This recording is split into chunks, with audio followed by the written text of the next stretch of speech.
Olha que bonito. Um menino lindo, velho. Cavalinho. O Marcos tá lindo com esse pijama. Ó, o Gui tá parecendo uma borboleta. Meu pai. Eu tô aguentando.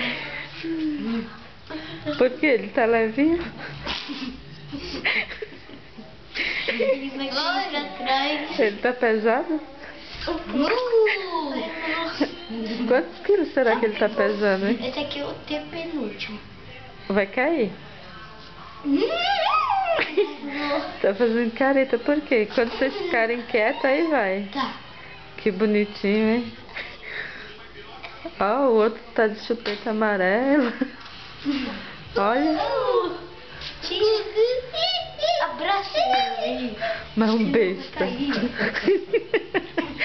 É um besta quadrado. Olha o pé, que lindo. Vai cair. Vai.